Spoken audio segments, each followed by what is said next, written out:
Vamos ver agora uma entrevista com dicas sobre financiamento de imóveis feita pelo apresentador Clébio Cavagnoli.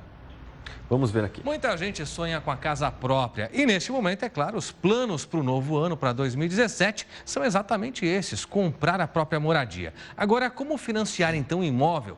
Quais são os passos para conquistar esse sonho?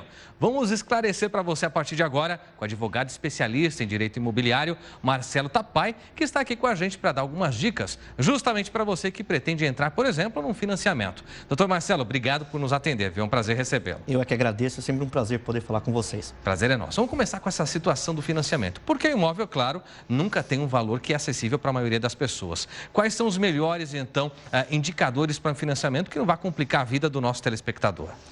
Você tem aí diversos tipos de financiamento, mas basicamente são aqueles pelo Sistema Financeiro da Habitação, o SFH, e o Sistema Financeiro Imobiliário, que é fora desse contexto dos recursos provenientes da poupança. Tá. Então, o SFH são para imóveis de até R$900 mil aqui em São Paulo, Rio de Janeiro, Brasília e Minas Gerais. E para os outros estados até R$800 mil. Tá. A grande vantagem do sistema financeiro de habitação é a taxa de juros, que em muitos casos você consegue, de acordo com alguns programas, o Procotista, por exemplo, ter uma diminuição da taxa de juros e uma condição de financiamento melhor. Já no SFI não há uma limitação, então a taxa de juros tende a ser maior e você vai ter que negociar com os bancos. Perfeito. Doutor Marcelo, a gente sabe que muita gente acaba se utilizando, por exemplo, daquele dinheirinho do FGTS, né? Isso acaba servindo, por exemplo, ou para entrada ou para documentação. Sempre tem diversos momentos em que se pode usar. Qual que é a melhor forma de empregar esse dinheiro para que a gente não tenha depois algum tipo de arrependimento? Ou, claro, também para que a gente não fique depois recorrendo a financiamento, já que acabou gastando todo o FGTS? O FGTS ele só serve para a compra do imóvel, então não serve para o pagamento da documentação. De documentação. Depois que você compra o imóvel, você pode dar a entrada ou pagar as parcelas, as próximas parcelas do imóvel, fazer a quitação dele. Tá. Agora, não serve para imóvel na planta, por exemplo, na hora que você faz o negócio do imóvel na planta. As parcelas a serem pagas para a construtora antes do recebimento do imóvel, necessariamente vão ter que ser com recursos próprios. Depois que você recebe o imóvel, aí sim você pode usar o fundo de garantia e deve usar, porque a rentabilidade é muito pequena. Não é razoável que você pague um empréstimo de um financiamento, pague juros para isso e não use o fundo de garantia. Tem algumas regras, você pode, a cada 2 anos, abater as parcelas, enfim, essas regras estão todas no site da Caixa, mas basicamente ela serve para pagar entrada, prestações ou quitar o imóvel que esteja efetivamente comprado. Muito bem. Questão de outros imóveis ou bens, por exemplo. Eu tenho um veículo e há a possibilidade de utilizá-lo como entrada na compra de outro imóvel. Quais os cuidados que eu preciso ter nesse tipo de troca, doutor? As trocas hoje em dia são alguma coisa que as construtoras estão aceitando. Tem construtora que faz a propaganda que compra o seu imóvel pelo preço da tabela FIP, por exemplo, aceita o seu imóvel como entrada. É muito importante tomar cuidado e ver se isso efetivamente está escrito no contrato. O que acontece é que no momento da venda, às vezes a pessoa que está te vendendo fala, não, fica tranquilo, na hora que você vai receber esse imóvel, vai financiar, a gente pega o seu imóvel como parte de pagamento, a gente pega o seu carro. Se isso não tiver escrito no contrato efetivamente, chega na hora de você financiar, de você pagar o saldo devedor, dizem que não é bem isso, que eles compravam, mas mudou a política da empresa, e daí você fica sem condições de fazer o pagamento. Exatamente. Aliás, o senhor tocou num assunto extremamente importante, que é a questão do contrato, né? Para que o nosso telespectador, aquele que vai comprar um imóvel, fique muito atento. Quais são os pontos do contrato que ele precisa ler com mais atenção ou, se necessário, até consultar um especialista? O contrato ele deve ser lido com atenção como um todo e deve ser compreendido. O grande problema é que os contratos de promessa de compra e venda ou de compra e venda de imóvel, eles são contratos que têm um linguajar muito técnico, cláusulas que remetem a outras cláusulas, e a pessoa às vezes não tem a compreensão exata. A pessoa jamais deve comprar um imóvel no dia que foi ver, comprar pela emoção, o estande de vendas anima, parece que é a melhor coisa do mundo. Aquele pré-montado, né, ali para a pessoa ver, também geralmente acaba induzindo a compra. Pré-montado. Se você não comprar hoje, você não vai mais ter essa oferta, a melhor oferta do mercado. Nada disso convence. É melhor perder um excelente negócio do que entrar numa roubada que você não consegue depois mais sair. Então, ponto número 1, pega uma cópia do contrato e leva para casa, lê com atenção. Leia com atenção e entenda. Se você tiver dificuldades para compreender tudo aquilo que está escrito, procura a ajuda de um especialista, não só na questão do contrato, mas também de questão financeira.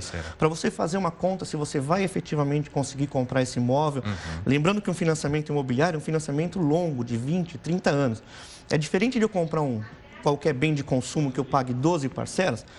Em 12 meses eu consigo me privar de algumas coisas e pagar essas prestações. Em 30 anos, eu não vou conseguir me privar de consertar minha casa que está com problema, de trocar a geladeira que queimou. Então, se minha linha de financiamento, o meu cálculo for muito justo no momento da compra, eu posso ter problemas na hora de pagar esse financiamento. Entender a estabilidade de emprego, saber se a composição da renda familiar é só minha, eu tenho mais 3 ou 4 pessoas, porque se eu perco o emprego, como que eu vou fazer? Exatamente. Então, tem uma série de variáveis que eu tenho que entender. Comprar o imóvel depende de muito planejamento, depende de muito critério e não pode ser feito na base da emoção.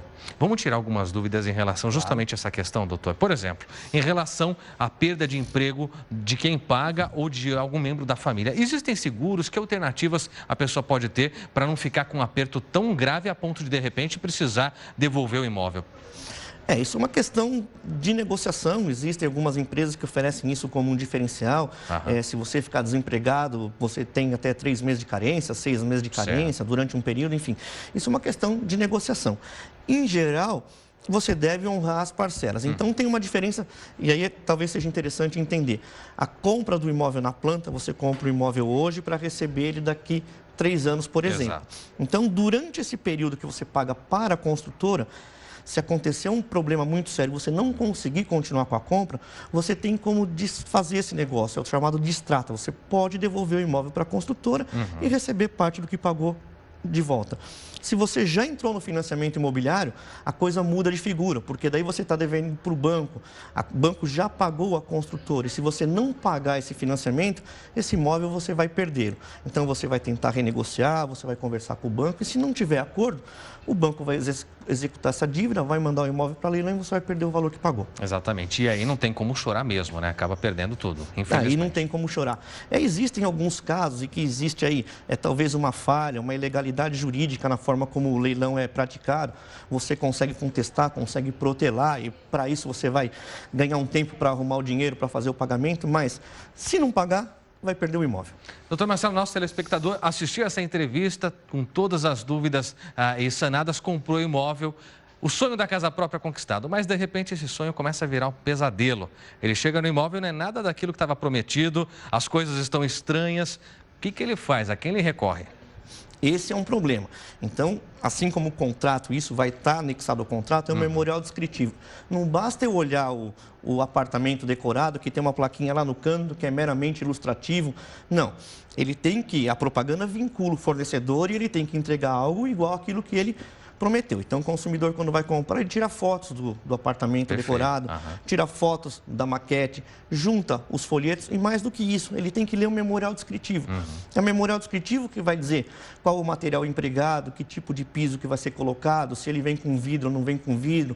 Enfim, é nessa documentação, nas fotos, ele tem que guardar todo esse material para depois, se ele receber algo diferente daquilo que ele comprou, ele ter a quem recorrer. Maravilha. Doutor Marcelo, muito obrigado pelos esclarecimentos. Um prazer recebê-lo, viu? Eu é que agradeço. É sempre um prazer poder conversar com vocês. Tá certo. Muito obrigado mais uma vez. E a você, a gente espera que essas dicas que o doutor Marcelo trouxe possam ajudá-lo a transformar o teu sonho em realidade para que você sonhe outros sonhos ainda maiores e não tenha pesadelos com a conquista que você fez. Lembrando sempre, fique de olho nos detalhes do contrato e tenha fotos dos imóveis aí que você visitou antes de adquirir efetivamente aquele que vai ser seu. Muito obrigado mais uma vez pela entrevista. A gente segue agora com outras informações para você.